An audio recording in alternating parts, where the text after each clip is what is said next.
گزشتہ تفسیر میں آپ حضرات کے سامنے سورۃ الماعون ارأیت الذی یکذب بالدین فذلک الذی یدعو الیتیم اس کی مکمل وضاحت آئی۔ سورہ ماعون سے پہلے جو سورہ ہے سورہ قریش ہے، لإیلاف قریش ایلافہم۔ اس سے پہلے جو سورہ ہے الم تر کیف فعل ربک باصحاب الفیل، یعنی سورۃ الفیل والا سورہ ہے۔ سورۃ القریش اور سورۃ الفیل دونوں الگ الگ ہیں، لیکن ترتیب کے اعتبار سے سورۃ الفیل پہلے آتا ہے، بعد میں سورۃ الفیل بعد پہلے آتا ہے، سورۃ القریش بعد میں آتا ہے۔ اور دوسری چیز یہ ہے، سورۃ الفیل کی مکمل اگر وضاحت آ گئی تو انشاءاللہ سورۃ القریش بھی سمجھنے کے لیے، اور کچھ باتیں اس سے مل کر ہیں، سورۃ الفیل میں کچھ باتیں سورہ قریش کے تعلق سے، تو اس وجہ سے سورہ فیل شروع کریں گے۔ سورۃ الفیل ہونے کے بعد انشاءاللہ الم تر کیف فعل ربک باصحاب الفیل، یہ سورہ ختم ہونے کے بعد انشاءاللہ سورہ قریش بھی مکمل کریں گے۔ سورۃ الفیل جو ہے یہ سورہ کا نام اللہ تبارک و تعالیٰ سورۃ الفیل ہے۔ فیل بولتی ہیں عربی میں ہاتھی کو، ہاتھی کو فیل بولتی۔ اب یہ سورہ کو اللہ تبارک و تعالیٰ سورۃ الفیل کے نام سے رکھ کر، اور یہ سورہ میں بھی اس کا تذکرہ بھی آپ کو ہے، الم تر کیف فعل ربک باصحاب الفیل۔ الم تر کیف فعل ربک، اے نبی صلی اللہ علیہ وسلم کیا آپ کو نہیں معلوم، کیا آپ نہیں دیکھتے، کیف فعل ربک، آپ کے پروردگار نے، آپ کے رب نے، باصحاب الفیل، ہاتھی والوں کے ساتھ کیا معاملہ کرے۔ ترجمہ اس کا، ہاتھی والوں کے ساتھ کیا ہوا، ہاتھی والوں کا کیا معاملہ ہوا، کیا آپ نہیں دیکھتے کہ اللہ تبارک و تعالیٰ نے ہاتھی والوں کے ساتھ کیا معاملہ کی۔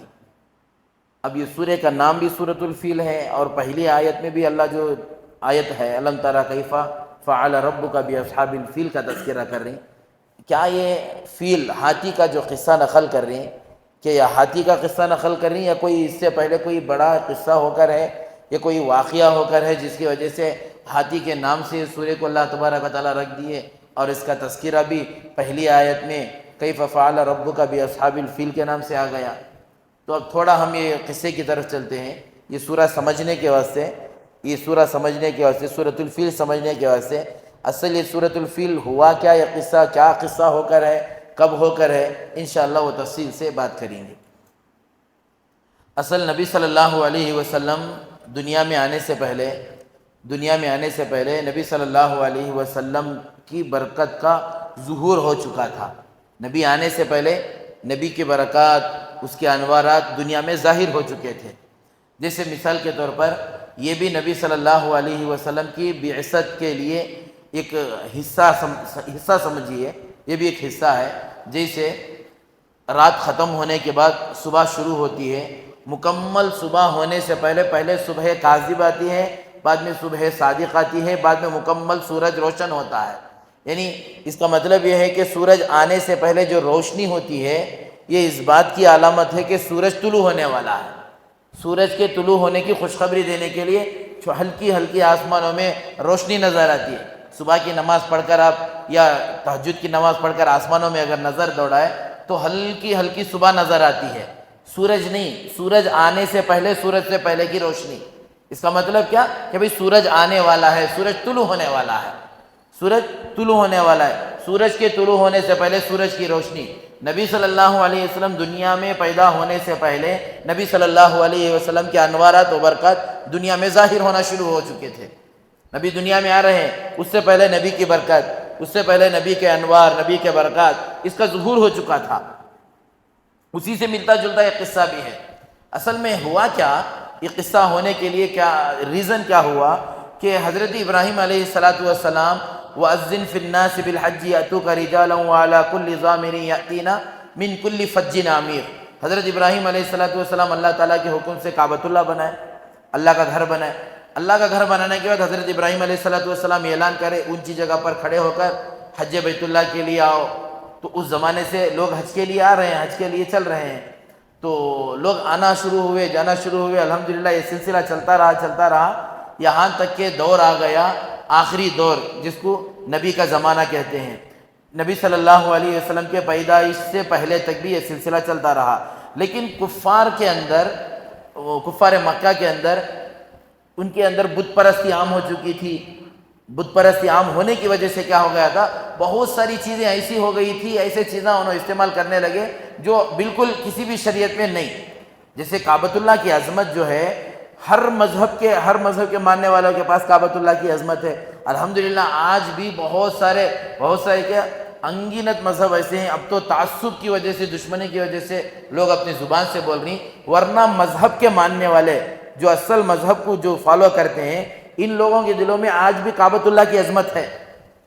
اگرچہ کہ وہ کعبۃ اللہ کو آنے کی اجازت نہیں آتی، وہ الگ مسئلہ ہے، لیکن کعبۃ اللہ کی عظمت ان کے دلوں میں بھی ہے۔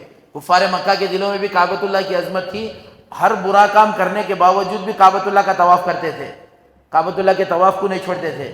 اور حج، مکے کے لوگ حج کرتے، اور اطراف کے جو قبیلے ہیں، بڑے بڑے عرب کے جو قبیلے تھے، وہ قبیلے والے حج کو آتے تھے، اور دور دراز سے بھی لوگ، اطراف کے، دور دراز کے مطلب عرب کی جو کنٹری ہے، یہاں سے اطراف و اکناف سے لوگ حج کے لیے آتے تھے۔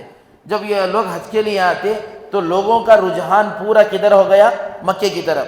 ظاہر سی بات ہے کہ بھئی لوگ ایک جگہ اگر جمع ہوں تو وہاں بھیڑ بھی زیادہ جمع ہوگی، جب بھیڑ زیادہ جمع ہوگی ظاہر سی بات ہے بزنس بھی ہوگا، ہر اعتبار سے فائدہ ہوگا گاؤں والوں کو۔ تو مکے والوں کو ہر اعتبار سے فائدہ ہو رہا تھا، مالی اعتبار سے تجارت کا فائدہ ہو رہا تھا، اور دوسری طرف ان کی عزت، ان کی شان و شوکت بڑھ رہی تھی کہ لوگ کہاں جا رہے، حج کے لیے کہاں جا رہی، مکے کو جا رہی، اور وہاں کو خدمت کون کر رہی، یہ قبیلہ ہے، قبیلہ قریش کے لوگ حاجیوں کی خدمت اس زمانے سے بھی کرتے آ رہے ہیں۔ اور یہ مشہور تھا کہ بھئی ہم اگر حج کو جائیں گے تو مکے والے ہمارا استقبال کریں گے، مکے والے ہماری خدمت کریں گے۔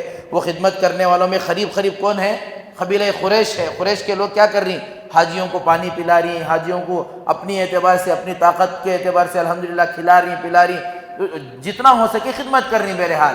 تو مکے کا نام بڑھ رہا تھا، مکے کا نام بڑھ رہا تھا، ان کی شان و شوکت بھی چاروں طرف پھیل رہی تھی۔ اب اطراف کے جو علاقے تھے اس میں ایک علاقہ تھا یمن، آج بھی ہے، یمن علاقہ ہے۔ یمن کا جو بادشاہ تھا اس نے دیکھا کہ یمن کے لوگ بھی کیا کر رہی، حج بیت اللہ کے لیے، حج کے لیے کیا کر رہی، مکے کو جا رہی۔ اب یہ عیسائی تھا، اسے یہ بات پسند نہیں ہے، اسے یہ بات ہرگز پسند نہیں ہے کہ لوگ پورے کہاں جا رہی، حج کو مکے کو جا رہی۔ اب ہمارے گاؤں سے بھی کہاں جا رہی، مکے کو جا رہی حج کو۔ اب اس کے ذہن میں ایک شرارت سمجھ میں آئی، ایسا ایک کام کریں گے، میں یہاں ایک ایسا گھر بناتا ہوں کہ لوگوں کا ذہن، لوگوں کی توجہ کیا ہونا، ادھر سے ہٹ کو، مکے سے ہٹ کو ہمارے یمن کی طرف ہو جانا، مکے سے ہٹ کو یمن کی طرف لوگ آنا۔ جب لوگ یمن کی طرف آئے، خود بخود یہاں تجارت بھی بڑھتی، اور دوسرا مقصد میرا نام بھی روشن ہوتا، مکے والوں کا نام بھی کیا ہو جاتا، ڈاؤن ہو جاتا۔ یہ ذہن میں بات رکھا، یہ اسی ذہن کو سامنے رکھتے ہوئے اس نے گرجا گھر تعمیر کرایا، دیکھنے کے اعتبار سے، خوبصورتی کے اعتبار سے بہت عالی شان بنایا، کیونکہ کعبۃ اللہ کو جو بنا کر ہے، کعبۃ اللہ کے اوپر غلاف چڑھا کر ہے۔ ویسے تو الحمدللہ کعبۃ اللہ کی خوبصورتی کی مثال ساری دنیا میں نہیں ملتی، اللہ کے انوارات، برکات، تجلیات جو اس کے پر نازل ہوتے ہیں، رحمتیں جو نازل ہوتی ہیں، جس کی وجہ سے آدمی اگر دل چاہے تو آدمی کا دیکھتا رہے، اس کو نہ بھوک کا احساس ہوگا، نہ پیاس کا احساس ہوگا، نہ دن کا احساس ہوگا، نہ رات کا احساس ہوگا۔ اللہ تبارک و تعالیٰ اتنی اس کے اندر جاذبیت رکھ کر ہے، اتنی چاشنی رکھ کر ہے کہ آدمی دیکھتا ہی رہے گا، اتنی خوبصورتی ہے۔ لیکن ظاہری اعتبار سے بتا رہا ہوں، اس نے کیا کیا کہ مکے سے بھی خوبصورت میں کیا بناؤں گا، یہ گرجا گھر بناؤں گا۔ یہ گرجا گھر بنا کر میں لوگوں کو کیا کروں گا، یہاں دعوت دوں گا، لوگ یہاں آ کر اس کا طواف کریں گے، یہاں آ کر عبادت کریں گے۔ یہ ذہن میں رکھ کر بنا دیا، تعمیر خوبصورت بنایا، اپنی خوبصورتی کے اعتبار سے بنایا، دنیاوی اعتبار سے جیسا خوبصورت بنانا تھا بنا دیا۔ اور بنا کر جو یمن کے جو عیسائی لوگ تھے ان کو کنڈیشن لگا دیا کہ آپ حج کے لیے کہاں نہیں جائیں گے، بیت اللہ کا طواف کرنے کے لیے نہیں جائیں گے، مکے کو نہیں جائیں گے، آپ حج کے لیے مکے کو نہیں جائیں گے، زیارت کے لیے وہاں نہیں جائیں گے، آپ کو کہاں زیارت کو آنا پڑے گا، یہاں میرے علاقے میں یمن میں آنا پڑے گا، اور یمن میں آ کر یہاں اس گرجا گھر میں عبادت کرنا پڑے گا، آپ کو وہاں جانے کی اجازت نہیں، یہ حکم لگا دیا۔ اچھا جب یہ بات اس نے صادر کر دیا، یہ بات حکم لگا دیا، تو یہ بات بڑھتے بڑھتے پھیلتے کیونکہ یہ دشمنی ہوتی ہے۔ اصل میں کوئی آدمی آگے بڑھتا ہے، ترقی کرتا ہے، جلنے والے اور اس کو حسد کرنے والے اپنوں میں سے پیدا ہو جاتے ہیں کہ بھی کسی بھی طریقے سے کیا کریں، اس کی ٹانگ کھینچے، کسی بھی طریقے سے اس کو ناکام کرے، کسی بھی اس کو کیا کرے، برباد کر چھوڑے۔ یہ ہر علاقے میں، ہر مذہب میں، ہر فیلڈ میں ہوتا ہے۔ اب چاہے اپنے دوستوں میں لے لیجئے، کاروبار میں لے لو، تجارت میں لے لو، کسی بھی چیز میں لے لو، یہ مسئلہ ہے۔ آپ آگے بڑھے تجارت میں، آپ کو گرانے والے 10 ہیں، آپ کو پیچھے کھینچتے رہیں گے، آپ کے کاروبار کو نقصان۔ آج تو لوگوں کا ذہن اتنا گندا ہو چکا، اللہ امت مسلمہ کی حفاظت فرمائے۔ ایک کو نقصان پہنچانے کے لیے، ایک کے کاروبار کو ٹھپ کرنے کے لیے، ایک کو دنیا میں ذلیل کرنے کے لیے، ایک دنیا میں برباد کرنے کے لیے، نعوذ باللہ اچھے گندے جادو بھی کر دیتے ہیں لوگ، گندے جادو کر اس کو برباد کرنے کی کوشش ہو رہی ہے۔ اور یہ انسانی فطرت کے بھی خلاف ہے، اور ہمارے اخلاق کے بھی خلاف ہے، اور ہماری شریعت کے بھی خلاف ہے۔ بھئی کوئی آدمی آگے بڑھ رہا ہے تو الحمدللہ اللہ اس کو آگے بڑھائے اور ترقی دے، اس کے آگے بڑھنے سے ہمارا کوئی نقصان نہیں ہے، اس کے نیچے گرنے سے ہمارا کوئی نقصان نہیں ہے، اللہ اس کو اور آگے بڑھائے۔ ایمان والے کی شان یہ ہونا چاہیے، ایمان والا کسی کو ترقی کرتا ہوئے دیکھے تو دعا دے، اے اللہ اس کو آگے بڑھا رہا اور اس کو آگے بڑھا۔ یہ اصل ایمان والے کی شان ہے۔ لیکن ایمان والا آج بھی کیا ہو گیا، غیروں کے مشابہ ہو گیا۔ جیسے اس زمانے کی عیسائیوں کے اندر جو حسد، کدورت، بغض تھی، آج ایمان والا بھی اپنے دل کے اندر یہ کدورت، یہ حسد، یہ بغض لے کر بیٹھا ہے۔ ترقی پسند نہیں آ رہی ہے، ترقی اچھی نہیں لگ رہی ہے دوسروں کی، کسی کو بربادی اچھی لگے گی، بھئی برباد ہو گیا بہت اچھا ہے، ترقی اچھی نہیں لگ رہی ہے۔ یہ کس کی صفت ہے؟ خاص یہ یہودیوں کی، عیسائیوں کی صفت ہے، یاد رکھو۔ یہ صفت ایمان والے کی نہیں، ایمان والے کی شان نہیں۔ تو بہرحال اس نے بنا کر لوگوں کو وہاں جانے سے روک دیا۔ اب مکے والوں کو کسی صورت میں یہ خبر ہو گئی کہ یہ مسئلہ ہے، اس نے کیا کر دیا ہے، یہاں آنے سے روکا ہے۔ تو مکے کا ایک نوجوان تھا کہ لکھا ہے کتابوں کے اندر، 2-3 طریقے سے اس بات کو لکھا ہے کہ اس نے یہ بات معلوم ہونے کے بعد اس نے گیا جا کر ان کا جو گرجا گھر تھا، گرجا گھر میں جا کر غلاظت کر دیا، پیخانہ وغیرہ کر دیا، غلیظ کر دیا، گندا کر دیا۔ یہ بات بھی ہے۔ دوسری بات یہ بھی لکھ کر ہے کہ چند آدمی گئے تھے کہ گرجا گھر کے قریب گئے تھے، وہاں پر جا کر آگ لگائے، جس کی وجہ سے نقصان اسے گرجا گھر کو پہنچ گیا، گرجا گھر کو نقصان پہنچ گیا۔ جب یہ نقصان پہنچا تو ابرہا، وہاں کا جو یمن کا جو حاکم تھا اس وقت، گورنر جسے کہتے ہیں، حاکم، اس کو اطلاع ملی کہ اس کو نقصان پہنچانے والا کون ہے، مکے کا ایک نوجوان نقصان پہنچا کر گیا ہے۔ کیوں نقصان پہنچا کر گیا ہے؟ آپ مکے کے بالمقابل ایک گھر بنا کر ہیں اور وہاں لوگوں کو آنے سے روک رہے ہیں، جس کی وجہ سے غصے میں آ کر اس نے یہ کام کر دیا ہے۔ تو یہ ابرہا کو جیسی یہ بات معلوم ہوئی، حبشہ کو یہ خط لکھا، حبشہ سے ہاتھیوں کو بلا کر اعلان کرنے لگا، اب میں کیا کروں گا، جا کر کعبۃ اللہ پر حملہ کروں گا، نعوذ باللہ۔ اب کعبۃ اللہ پر میں حملہ کروں گا کیونکہ میرے گرجا گھر کو اس نے نقصان پہنچایا۔ حالانکہ اگر دیکھا جائے تو غلطی کس کی؟ سب سے پہلے غلطی اسی کی ہے کہ اس نے اس کے مقابل، نعوذ باللہ، کعبۃ اللہ کے مقابل میں نے کیا کیا، گھر بنایا، ایک عالیشان گھر بنا کر لوگوں کو، سب سے پہلے شرارت اس نے کیا۔ حالانکہ ہماری شریعت میں اجازت نہیں ہے، اس زمانے کی، زمانے جاہلیت کی بات ہے، زمانے جاہلیت کی بات ہے، اس وقت تک شریعت نہیں آئی تھی، شریعت آنے سے پہلے کی بات ہے۔ اس نے جو شرارت کیا تھا، شریعت آنے سے پہلے کی بات یہ۔ اور ہماری شریعت میں یہ ہے کہ بھئی کسی بھی مذہب کے، کسی بھی دھرم کے، ان کے گھروں کو، چاہے ان کا مندر ہو، چاہے گرجا گھر ہو، ہم کو اس سے نقصان پہنچانے کی شریعت ہماری اجازت نہیں دیتی۔ بھئی آپ مندر کو گئے، مندر دیکھے، بھئی یہ ہمارے خلاف ہے، اس کو ختم کرو، ہمنا اجازت نہیں ہے، مندر توڑنے کی اجازت نہیں ہے۔ چرچ دیکھے، بھئی ہمارے مذہب کے خلاف ہے، چرچ توڑو، شریعت اجازت نہیں دیتی اس کی، چرچ توڑنے کی بھی، اس کو نقصان پہنچانے کی، یہاں تک کہ ان کو برا بولنے کی شریعت اجازت نہیں دیتی۔ کیوں اجازت نہیں دیتی؟ بھئی آپ اگر ان کو برا بھلا بولیں گے، وہ خاموش نہیں رہیں گے، وہ شریعت کو برا بھلا بولیں گے نہیں بولیں گے، ایسا ہوتا نہیں ہوتا۔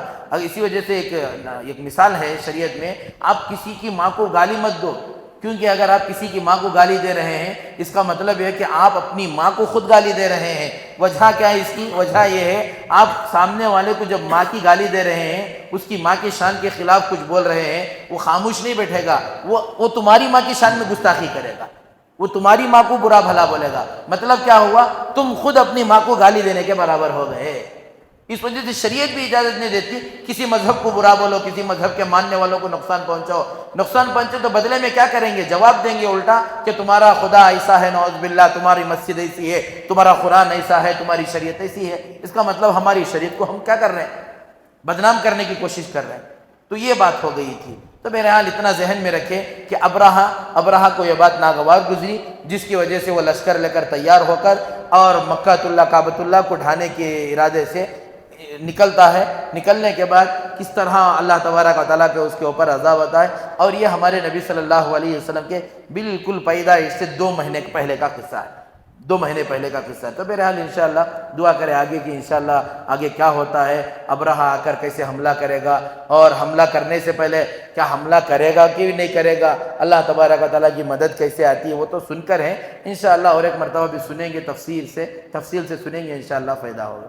دعا کریں اللہ تبارک و تعالیٰ ہم تمام کو کہنے سے زیادہ عمل کی توفیق عطا فرمائے. آمین. وآخر